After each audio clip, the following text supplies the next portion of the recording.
स्वदेश मूवी की ये प्लॉट लाइन मूवी में काफ़ी इम्पैक्टफुल और मूविंग होती है। हमारा कैरेक्टर जो हमेशा पैकेज्ड वाटर कंज्यूम करता है, बाद में एक पिवटल पॉइंट पर first time in the entire journey अपने होमलैंड का पानी पीता है। ये पर्टिकुलर सीन हमें इमोशनली सेटिस्फाइंग लगता है क्योंकि उसका ग्राउंड वर्क प्रॉपरली लेआउट करा गया है, जिससे फिल्म ज़्यादा अलाइव और इंटरवोवन भी लगती है। इस वीडियो में देखेंगे कि किस तरह डिफरेंट टेक्निक से हम अपने स्क्रीन प्ले को इस एग्जाम्पल की तरह इन्हांस कर सकते हैं। सेटअप एंड पे ऑफ। इस टेक्निक में बेसिकली हम किसी एलिमेंट को सीड इन या इस्टेब्लिश करते हैं जो आगे चल के किसी और एलिमेंट से कनेक्ट करती है, जिससे स्टोरी ज़्यादा इंटेलेक्चुअली या इमोशनली सेटिस्फाइंग लगे। तो हम इस टेक्निक को किसी स्टोरी में दो तरह से यूज़ कर सकते हैं। पहला, किसी भी इंफॉर्मेशन को पहले से सेटअप करना ताकि आगे चल के वो फोर्स्ड ना लगे। यानी अगर कैरेक्टर सीन 90 में गन चलाएगा तो तुम उसे किसी इनिशियल सीन में पॉकेट में गन रखते हुए दिखाते हो, ताकि जब वो गन फायर करे तो ऑडियंस को ऑफ पुटिंग ना लगे कि all of a sudden gun कहाँ से आई। इसका एग्जाम्पल हम दंगल मूवी के सीन में भी देखते हैं, जहाँ स्टार्टिंग में कैरेक्टर रेसलिंग की एक टेक्निक के बारे में बता रहा है और आगे चल के वही टेक्निक से हमारा कैरेक्टर पिवटल पॉइंट पर जीतता है। आर्क बनाते हुए पीठ के बल गिरा दिया तो तन्ने 5 पॉइंट मिल जाएंगे। सिमिलरली मसान मूवी के इस सीन में हमें कैरेक्टर को लोकेलिटी में मैजिक ट्रिक देखते हुए दिखाते हैं, जिससे जब वो बाद में खुद उस मैजिक ट्रिक को दिखा रहा हो तो वो फ्लो स्टोरी में नेचुरल लगे।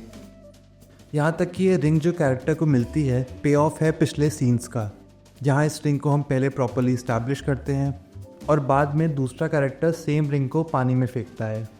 इस स्क्रीन प्ले राइटिंग के प्रोसेस को अगर ब्रेक डाउन करें तो वी नो कि हमारे एक कैरेक्टर को पैसों की काफ़ी ज़रूरत है एंड वी स्टार्ट डिगिंग कि स्क्रिप्ट में इसको किस तरह रिजॉल्व करें। To make the story interwoven हम सीड इन करते हैं दूसरे कैरेक्टर के पास एक रिंग जो बाद में वो फेंक दे और हमारे कैरेक्टर को मिल जाए।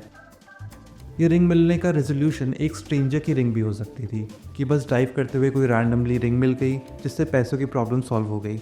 पर इसको इंटरकनेक्ट करके स्क्रिप्ट में लिखना एक emotionally impactful story line create करता है। इसी तरह बहुत सी मूवीज़ में हम पेयर में सोचते हुए कि पहले कुछ सेटअप क्रिएट करेंगे, यानी कुछ इन्फॉर्मेशन ऑडियंस के माइंड में सीड इन करेंगे, जिससे बाद में जब उसका पे ऑफ आता है तो ऑडियंस के माइंड में इमोशंस इवोक होते हैं। ऑडियंस भी यूजुअली मूवी देखते टाइम सबकॉन्शियसली कनेक्शंस ढूंढ रही होती है। पे ऑफ सीन देखकर ऑडियंस उस पुराने सीन या मल्टीपल सीन्स के बारे में भी सोचती है कि किस तरह कैरेक्टर इंटरनली इतना चेंज हुआ है या किस तरह कैरेक्टर की सिचुएशन या डायनामिक कितनी डिफरेंट हो गई है पहले से। तो ये पूरा बिल्डअप एक इमोशनली चार्ज्ड कनेक्शन क्रिएट करता है। जैसे 2018 की मूवी सर में हम बहुत ही डीपली इस आइडिया को सेटअप करते हैं कि मेड का character despite having feelings for her master उनको सिर्फ सर कह के ही बुलाती है, despite the master telling her not to do so. Sir please मुझे सर मत बोलो। दिस क्लियरली शोज कि उन दोनों की क्लास के इमेंस डिफरेंस से वो खुद को बहुत नीचे देखती है और इस रिलेशनशिप को एक्सेप्ट कर ही नहीं सकेगी। और फिर entirely end of the movie में वी गेट दिस सीन जहाँ दोनों दूर हो चुके हैं और फिर ये कॉल आती है। हेलो रत्ना। अश्विन। तो क्योंकि लास्ट में कैरेक्टर चेंज हुआ और उसने अपने मास्टर को फाइनली उसके नाम से बुलाया, हमें स्टोरी की एंडिंग रिवॉर्डिंग और इमोशनली इम्पैक्टफुल लगती है, स्पेशली क्योंकि ऑडियंस के माइंड में इसका एक थॉट पहले से सेटअप करा गया था जिससे हम अपना पे ऑफ क्रिएट करते हैं।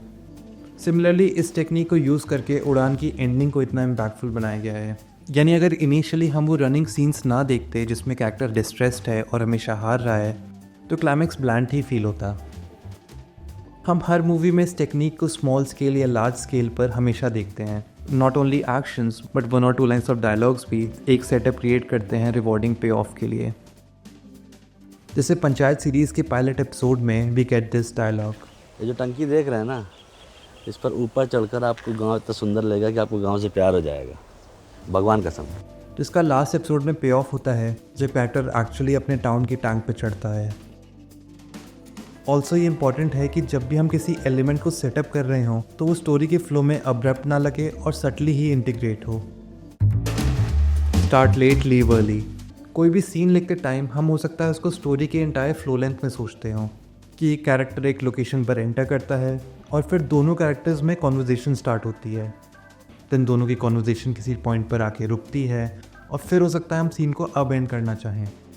एक इम्पॉर्टेंट टेक्निक जो स्क्रीन प्ले को क्रिस्प बनाती है वो है फर्स्टली आइडेंटिफाई करना कि कितना portion of the scene actually important है, और फिर स्टार्टिंग या एंडिंग के पोर्शन जो इररेलेवेंट हैं उनको रिमूव करना। हर एक सीन एक स्पेसिफिक पर्पस सर्व करता है जिससे स्टोरी आगे प्रोपेल होती है। वंस यू नो कि वो क्या स्पेसिफिक पर्पस है, हम हो सकता है सीन को मिड कॉन्वर्जेशन स्टार्ट करना चाहें, या जैसे ही वो पर्पस सर्व हो गया कॉन्वर्जेशन को बीच में ही एंड कर दें। इस तरह हम सीन्स को शार्प रख कर ऑडियंस को पूरी तरह एंगेज कर पाते हैं। रोती रहेगी या कुछ बोलेगी भी? ऑडियंस बहुत ही अच्छी होती है इन चीज़ों के फ्लो को समझने में, और वो स्टोरी के इन गैप्स को ईजिली फिल कर पाती है कि दो सीन के बीच में क्या क्या हुआ होगा और कैरेक्टर भी इस पॉइंट पर कैसे पहुंचा है। तो लेट्स से एक सीन में जहां कैरेक्टर कुछ टाइम के लिए छुट्टी मांगने आया है, सीन डायरेक्टली स्टार्ट होता है इसी लाइन से। छुट्टी 2 महीने की, छोरी का ब्याह है के? और हम उसके पहले की बेसिक कॉन्वर्जेशन नहीं दिखाते, या सीन का मेन हिटिंग पार्ट फिनिश होते ही एंड हो जाता है क्योंकि उसके आगे का पार्ट स्टोरी में कुछ भी और ऐड नहीं कर रहा है। और यहाँ तो मैट के पैसे दे रहे हैं, मैं माँ मर रही है सड़ों की। गद्दे तो गद्दे होते हैं भाई साहब। कुछ गलत बोल गया क्या? तो तुम अपने सीन में फिगर आउट करते हो कि सीन का ट्रू पर्पस किस पोर्शन में है, और अकॉर्डिंगली सीन की स्टार्टिंग की फ्लैट बिगनिंग, एंड या दोनों पोर्शन को ट्रिम आउट कर सकते हो। और ये ज़रूरी नहीं है कि सारे सीन्स मिड से ही स्टार्ट हों या जल्दी ही एंड हों। बहुत बार ये समझते हुए कि सीन का initial interaction, let's say character का सीन में एंटर करना भी काफ़ी इंपॉर्टेंट हो सकता है इमोशंस या फिर टेंशन को बिल्डअप करने के लिए, तो वहाँ पर हम सीन्स के टाइम फ्रेम को जंप नहीं करते हैं। Character exposition. एक मूवी में अनलाइक नॉवल, क्योंकि हमारे पास लिमिटेड ही पेजेस होते हैं, तो सारे एलिमेंट्स जो स्क्रीन पर दिख रहे होते हैं वो स्टोरी को आगे बढ़ा रहे होते हैं या उसमें कुछ ऐड ऑन कर रहे होते हैं। तब भी स्टोरी में कुछ सीन्स ऐसे लग सकते हैं जो स्टोरी को आगे पुश नहीं कर रहे हैं, जैसे न्यूटन मूवी का ये सीन। क्या उम्र है आपकी? जी 16 साल। नाबालिग हैं। जहाँ अगर देखें तो बाकी मूवी में कुछ भी ऐड ऑन नहीं करता है, बट इस सीन का एक मेन पर्पस है ऑडियंस को कैरेक्टर के बारे में समझाना, यानी कैरेक्टर का माइंडसेट या नेचर किस तरह का है। और जब हम ये प्रॉपरली समझ पाते हैं तो हम भी कैरेक्टर की जर्नी में बेटर इन्वॉल्व हो पाते हैं, और इससे हम पैरेलली गेस भी कर पाते हैं कि किसी सीन में कैरेक्टर क्या कर सकता है या फिर क्या नहीं करेगा। वी एज ह्यूमंस इंस्टिंक्टिवली दूसरे के बारे में छोटे से छोटे इंट्रैक्शन से भी अपने ओपिनियंस फॉर्म करते हैं।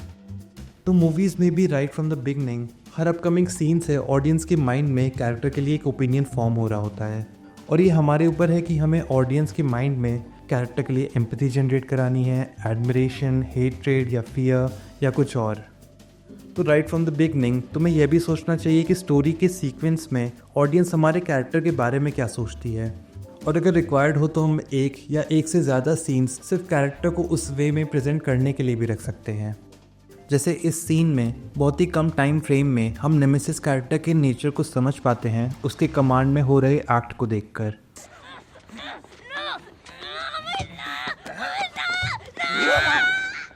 और इस सीन का मेन पर्पस भी यही था, हमने बिना किसी लार्ज स्केल सीक्वेंस के कैरेक्टर के रूथलेसनेस को ईजिली बिल्ड करा।